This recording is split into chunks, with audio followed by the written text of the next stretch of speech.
I'm in a unique situation and want to know if anyone else has experienced something similar. I'm not the wounded person here.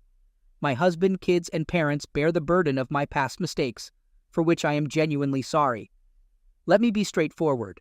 About 19 months ago, I was caught having an affair with a married neighbor and father of 3. I'm a 32-year-old woman, my husband is 39, and the neighbor, whom I'll call Steve for confidentiality, was 27 at the time.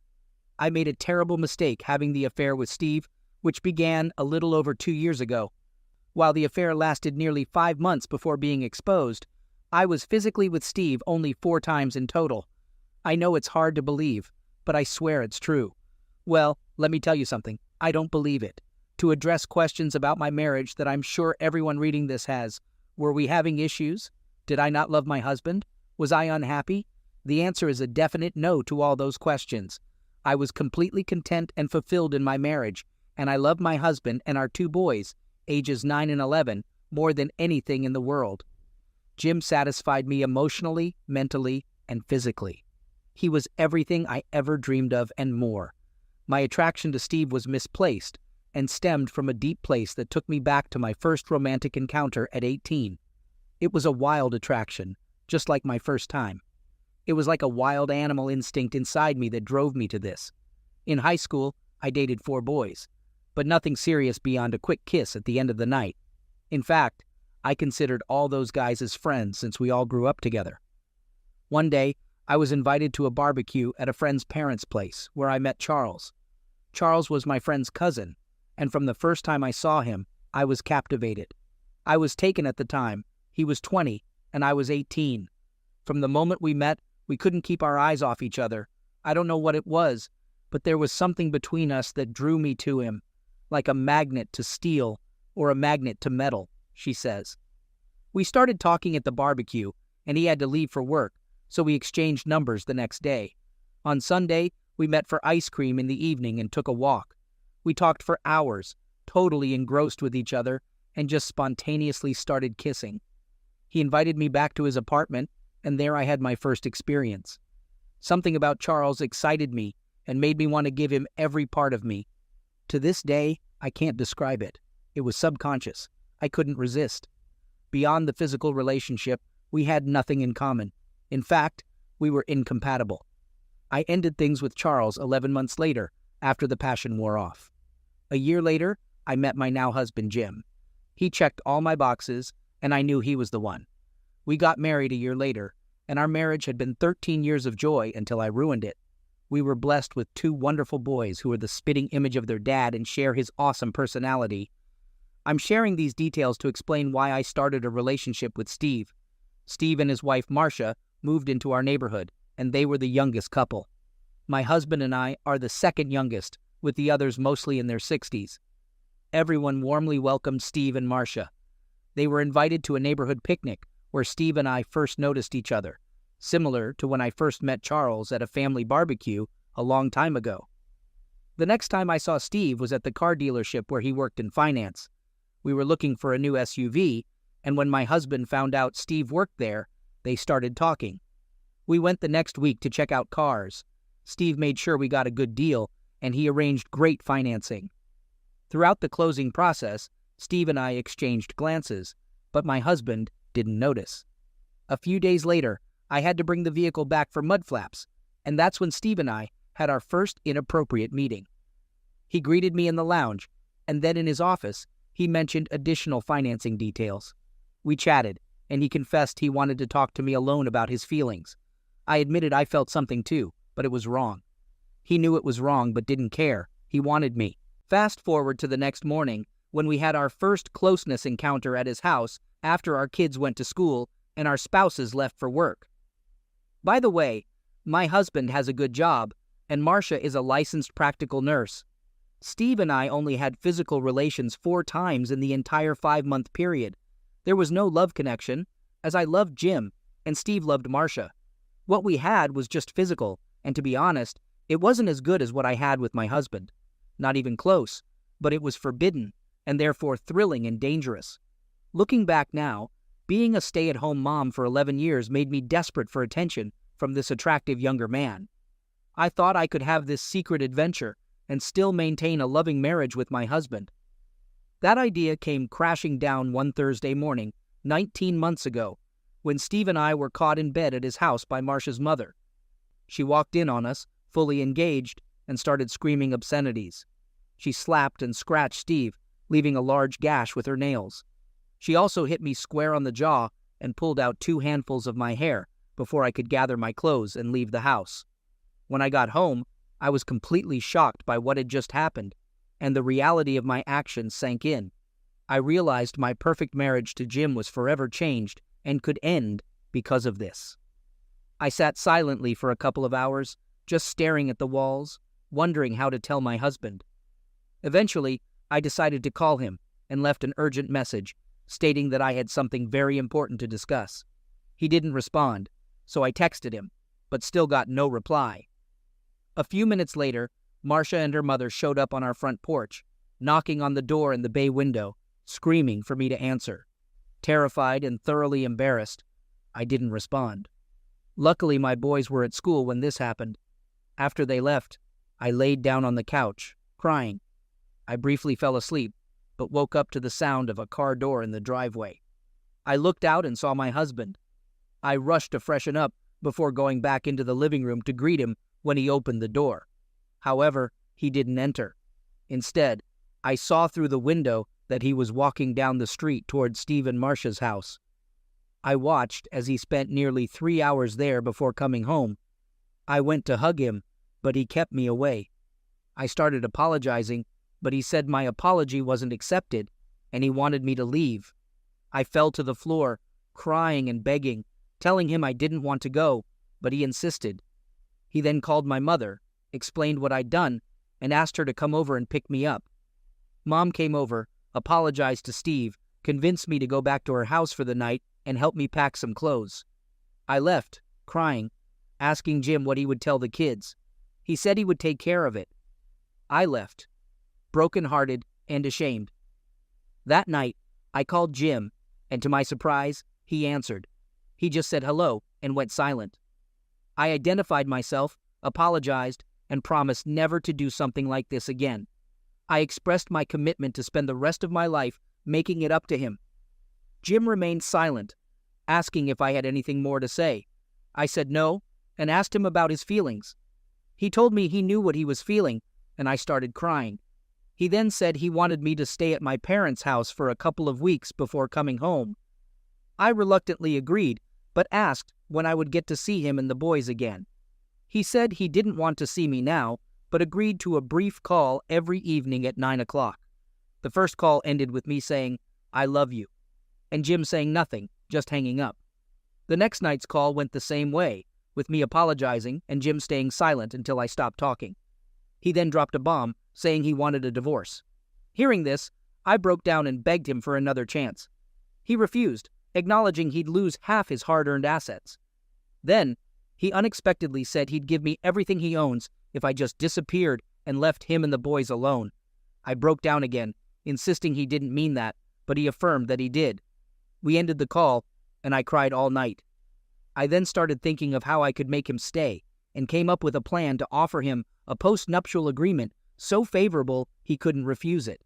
All I wanted was a second chance to prove my love, regardless of the cost. The following week, while Jim met with his divorce attorney, I consulted my own lawyer, not to prepare for divorce, but to create a post-nuptial agreement to present to Jim before receiving the divorce papers.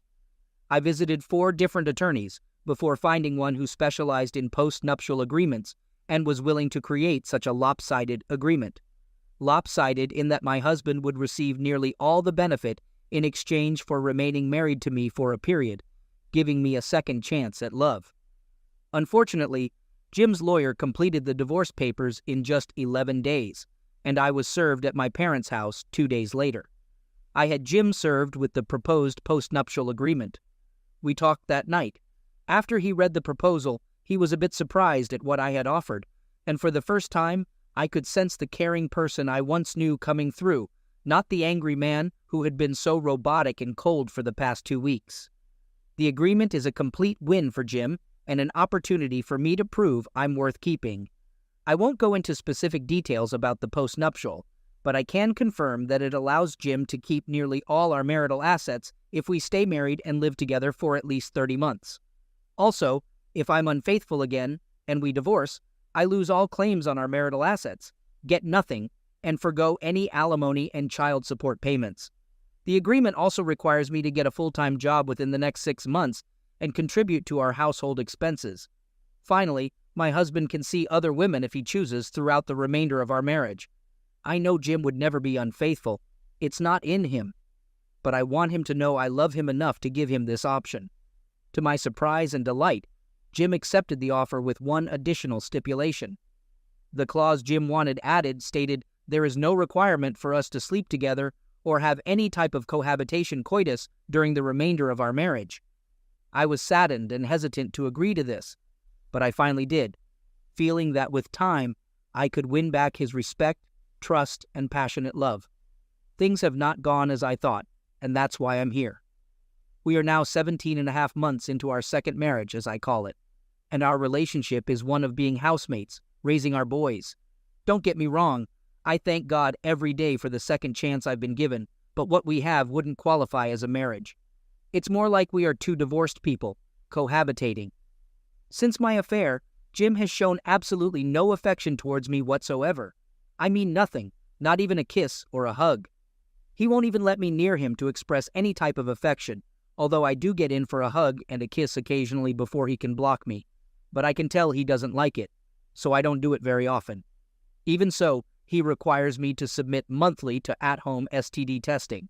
Also, since the affair, Jim will not go out in public with me, even to family events. When our boys have games, we alternate who takes them.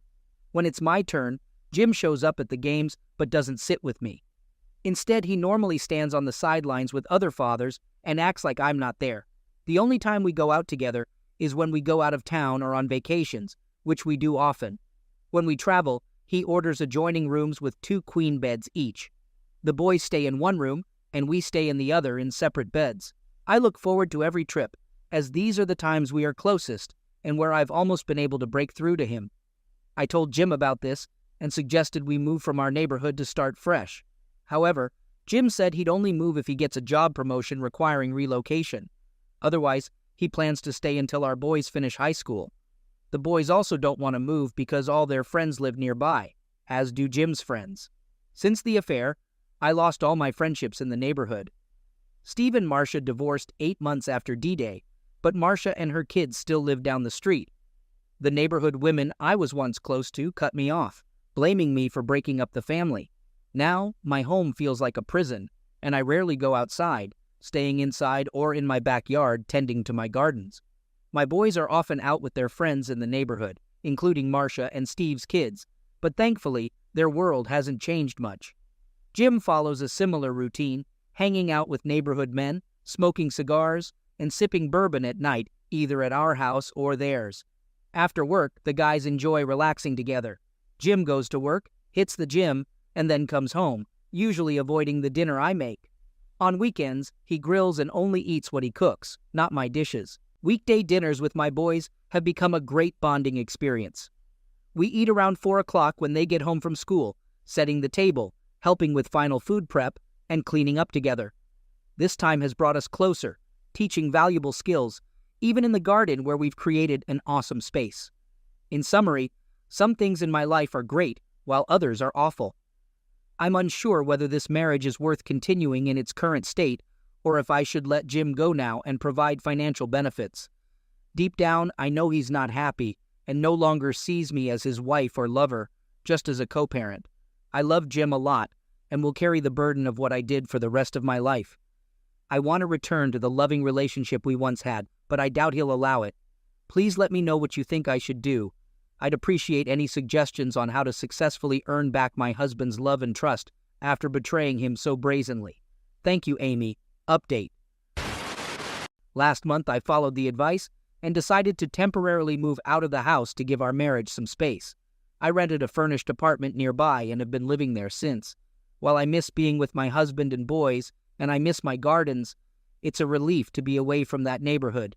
There are too many bad memories and vibes there, all of which I know are my fault. I'm not making excuses for what I did. When I told Jim about my decision, he seemed surprised and a bit saddened, asking many questions. His reaction showed me a lot, indicating that he still loves me. I could see it in his eyes. I pick up my boys after school, and they come over to my apartment for dinner and spend the night a few days a week. Jim and I are flexible about it, and the kids can come and go freely between our places. The main challenge now is that being out of the house means I don't see Jim much, and I'm not in a position to talk to him. So I end up calling him, asking silly questions multiple times a week just to stay connected. We've had several lengthy conversations about various things recently, another sign that he still loves me. I know I love him. That's all for now. Thanks and take care. Update. What a journey. Life is like a roller coaster with its ups and downs. Unfortunately, after 2 years into our second marriage, Jim decided that it's best for us to get a divorce. Jim mentioned that he still loves me and might want to rekindle a romantic relationship in the future, but he believes it's challenging to do while we're married. He explained it's something psychological. He feels disrespected and betrayed while still married, but thinks he can let go of those feelings after the divorce. Jim suggested we celebrate our divorce once it's final, possibly even spending the night together. While it might sound like a strange way to part without guilt, I'm willing to go along with it if it means keeping Jim in my life as a partner, lover, and friend. Jim made it clear that even if we reconnect, we won't get remarried. He believes a binding contract isn't necessary if we truly love each other. I agree with that, but I do wish there was a way to do this without divorcing. Regarding the divorce, I've decided to let him keep 3/4 of our marital assets voluntarily, despite him not meeting the postnup stipulations. I won't pursue alimony or child support. Some may criticize me for being generous, but I believe he earned the money and would have given it all to me if I had remained faithful. I'm at peace with this decision and can live comfortably for the next 8 years or more without working. Currently, I am working, so things are even better financially. I want to offer advice to women struggling with temptation, as I have. My suggestion is to resist it. The thrill is not worth the risk. If you find it challenging to control yourself, seek professional help. From my experience, the short-term high is not worth the long-term loss of love, respect, and trust. I'm a 32-year-old guy married to Kat. We've been together for the past 2 years, dating for 2 years before getting married. Recently, things have not been going well between us. The trouble started 2 months ago when my wife suggested we open up our marriage to add excitement. I was surprised by her suggestion. I never thought she'd bring it up.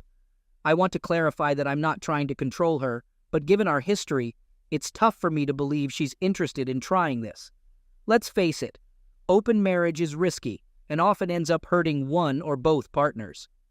I told her clearly that I'm not comfortable with an open marriage.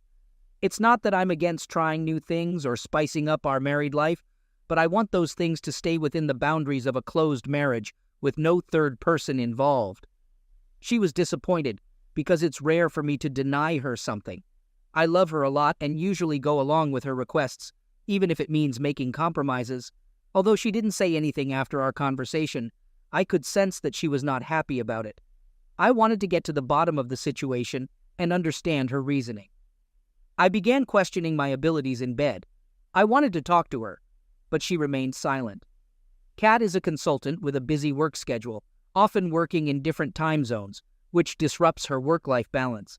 While I also have a hectic work schedule, it doesn't require me to go beyond our time zone, making it easier for me. Due to her work schedule, I couldn't discuss my concerns with her. I blamed myself for impulsively saying no to her. I should have asked for more information before making a decision. I felt terrible. Nearly 2 weeks later, I got home early from work one day and made her favorite meal for dinner. She was happy with my gesture. We hugged and spent quality time together. I took that opportunity to ask her about her suggestion for an open marriage. She immediately became frustrated, accusing me of playing mind games. I didn't trick her. I just wanted to spend time with her and understand her perspective on open marriage. That's it. I got upset with her accusations and asked her directly if I was not meeting her needs. After that, she opened up. She told me about interns in her office who are fresh out of college and in their early 20s. They party a lot and hook up whenever they can. Their adventurous stories planted the idea of open marriage in her mind. She admitted to feeling a fear of missing out when her young colleagues talked about their exciting lives. I listened to her and understood her point of view. It's natural for people to be influenced by tempting things. I told her I'm not comfortable with the idea of an open marriage because I cherish our relationship. Our bond means a lot to me. Before I met Kat, I also lived a wild life in my 20s, doing the same things as others, but I went through the emotional challenges that everyone does. Excitement can fade, leaving behind emptiness. Finding comfort in Kat after meeting her, I didn't want to go back to my old life. We got married, and she was the one I envisioned a family and growing old with. I openly shared my thoughts on open marriage with her, suggesting we reconsider if she was genuinely interested. However, she immediately denied it, though she seemed to understand. I thought she agreed with my opinion during our conversation, but I was mistaken. Everything seemed normal for a few days, but after about a week, her behavior changed drastically. She started acting cold, attributing it to work stress. Recently, she's been behaving terribly, throwing tantrums over trivial things and mocking me as outdated. When I asked her about it, she explained that I'm too stubborn in sticking to my beliefs and not keeping up with trends. I questioned what she meant by following the trend, as I stay updated with fashion, music, and web series. I asked if my reluctance for an open marriage upset her, and she simply nodded, leaving me confused. Throughout this time, her work schedule became busier, with more late nights. Initially, it was only a few days a month, but now she's coming home late almost every other day, sometimes even at dawn. When I confronted her, she mentioned aiming for a promotion, proving her worth for the position.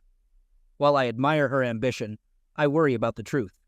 Honestly, I'm hesitant to entertain negative thoughts or jump to conclusions. Yesterday, something happened that prompted me to share my feelings and seek advice from the community. I reached home earlier than usual and decided to prepare Kat's favorite lasagna for dinner. Despite her late-night plans, I wanted to surprise her. I messaged her, and she responded that she'd be late, maybe after midnight, dampening my enthusiasm. I spent the next hour playing video games, hungry, but wanting to have dinner with Kat. An urge led me to pick her up from the office, something I'd never done before unless we had plans after work. Thinking it would be a nice surprise, I rushed to her office, a standalone building easy to spot. Waiting outside for 30 to 45 minutes, it was 12:30 a.m., but there was no sign of Kat. Worried, I went upstairs to inquire at the reception. The office was still bustling with night shift employees, and the receptionist informed me that Kat had already left. I regretted the idea and drove back home, only to find she wasn't there either. Concerned for her safety, cheating was the last thing on my mind. I was more worried about her well-being. It was too late to reach out to any of Kat's work friends, and since she had only joined the company 6 months ago, I didn't have their contact information. I felt unsure about what to do. Exhausted and anxious, I fell asleep on the couch. When I woke up with the first light of the sun, I hurried to my room. On impulse, I found Kat comfortably sleeping in bed. I rushed to her, tucked her in, and went back to sleep. In the morning, she was already getting ready for work.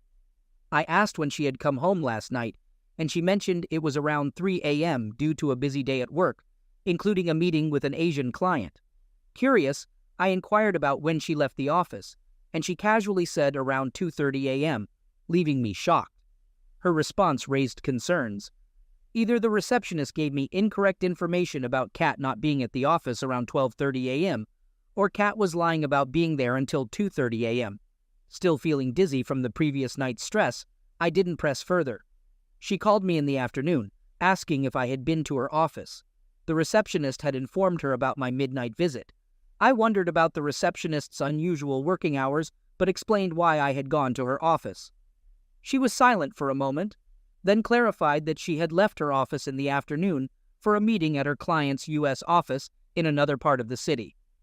This explained why she wasn't in her office when I checked. I was puzzled by her explanation. She elaborated that her client was an Asian company with a U.S. office, where she participated in Zoom calls with employees in the Asian time zone. Despite this being a common practice worldwide, I felt confused about my own situation. I'm at a loss and don't know what to do next. Should I wait for things to settle or confront Kat again with my doubts? I've confronted her multiple times in the past. Any suggestions or advice would be appreciated. Update. I received some shocking news. Please bear with me as I vent. I attempted various ways to access Kat's emails or her phone's password, but she kept it very private. I tried hard to come up with ideas to uncover the truth, but I didn't succeed. In the last 2 weeks, Kat continued to come home late from work, and we were both giving each other the cold shoulder with very few occasional and transactional conversations. 2 days ago, she was talking to her mom, who has been dealing with kidney problems for the past few years, and her recent blood test results were not good. While she was on the bed talking to her mom, I, out of concern, took her phone to check on her mom while she narrated her tiresome routine of tests and medicine. Something clicked in my head. I peeked at the unlocked phone screen with chat notifications. I got up, walked into the room while talking to her mom, casually entered the washroom while on the phone, and locked the door. I put the phone on speaker, pretended to listen, and read the messages through the notification. The notification revealed that Kat was supposed to meet someone that day for a fun ride. I opened her social media messages, and you were right. She was having an affair. She was involved with these inexperienced coworkers. After a couple of minutes, she realized I took her phone into the washroom, and she started knocking on the door to get it back. I didn't have enough time to read all the conversations, so I quickly scanned her gallery for concrete proof. The gallery was filled with explicit pictures of my beautiful wife in compromising positions with her coworkers. I emailed those pictures to myself and deleted the history. She's cheating on me with multiple colleagues. I felt so sick that I wanted to throw up. Meanwhile, my wife kept knocking on the door, asking for her phone back. I couldn't stand to hear her nagging voice. I unlocked the door, swiftly handed her the phone, and locked the washroom again. Initially, I wanted to rush out and confront her right away. But instead, I calmed myself down and let the anger pass. The chat notifications contained details about the location and the time they were supposed to meet that day. Leaving the washroom, I grabbed the car keys and drove to that location. While leaving the house, she faintly called my name, but I didn't bother to turn back. At the hotel, I chose the darkest table in the lobby, not to cause a scene, but to observe how comfortable she was on her way to cheat. She was supposed to be there at 5 p.m., and I arrived at 3, downing countless shots by 5. I had initially hoped to confront her at home, but God knows what I was thinking. Maybe too numb and unready for a face-off, not even in the lobby. By 6, she didn't show up. I thought she might have sensed my presence and changed the location. Nevertheless, I was too drunk and drained to think clearly. I sat there, continuing to drink. Around 7, I saw Kat. At that sight, my world crumbled. My vision blurred after 4 hours of drinking. I faintly remembered what happened next, reacting in autopilot mode. I got up, staggered to the reception area where she was registering her entry, tapped her on the shoulder and said, "Good luck with your fun ride." I might have said more, but this is the summarized version. She held my hand, attempting to explain, but I don't recall her words. I do remember shrugging her off, freeing my arms from her grasp, and storming out of the hotel. I hailed a cab to my friend's place and passed out at his door. The next thing I remember is waking up on my friend's couch yesterday afternoon. I slept for 16 hours straight. It was Sunday afternoon. My friend Lee made me some lunch along with fresh lemonade. I poured out my entire story to him. He advised me to freeze joint accounts, change passwords, and get an STD check immediately. For someone betrayed so badly, money and all these privacy checks were the least of my concerns. I reached out to my dead phone, plugged it in, and switched it on. The screen flooded with notifications, 100+ missed calls, 50+ voicemails, and countless pleading messages. I ignored it all. After a few minutes, calls and messages from her started again. I blocked her on all platforms. I felt so disgusted that I didn't even read her messages and emails completely. Today is Monday. I've called in sick for the next few days at my office. I don't know how to deal with this. I've been drinking heavily and want to run away from all of this. I don't know what to do now.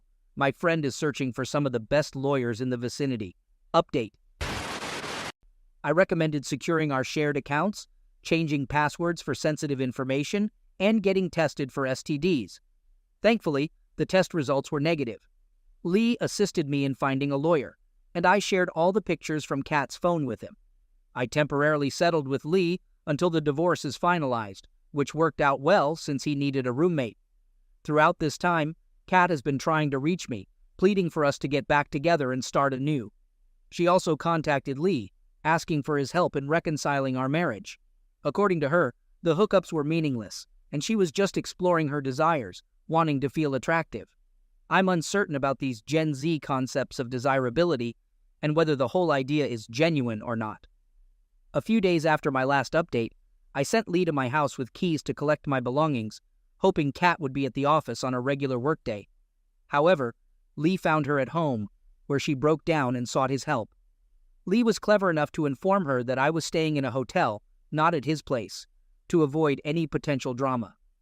Kat informed Lee that she had quit her job, revealing that it all began when interns at work started flirting with her. They made her feel desired and beautiful again, leading her to try various experiences, including illicit ones. Initially, it was a one-time thing, but she later became dependent on the thrill. Since the interns didn't make enough money, they relied on Kat to cover their expenses. She eventually realized they were taking advantage of her financially, but by then, she was already immersed in that lifestyle.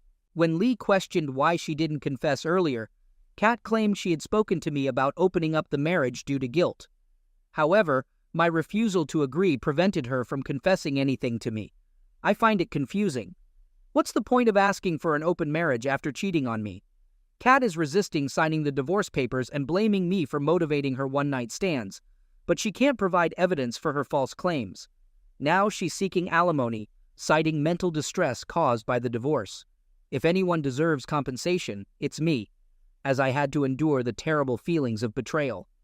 Later that month, Kat's sister, Amy, name changed, contacted me, pleading for reconciliation. She shared how Kat is going through tough times, leading to severe depression due to the interns damaging her reputation at the office. They circulated compromising pictures of Kat having fun with them to other senior employees, mocking her as an easy target. This gossip made her the center of attention at the office, forcing her to leave. Senior employees spread the gossip outside the office network, making it difficult for Kat to get referrals. I reminded Amy that Kat chose to leave our stable married life for a thrilling experience, and now she has to face the consequences. Anyways, I'm moving forward with my life. I've kept my drinking habits in check, focused on working out, eating healthy, and staying busy at work. The divorce proceedings are ongoing despite Kat's resistance. It got delayed, but my lawyer assures me that it will wrap up soon.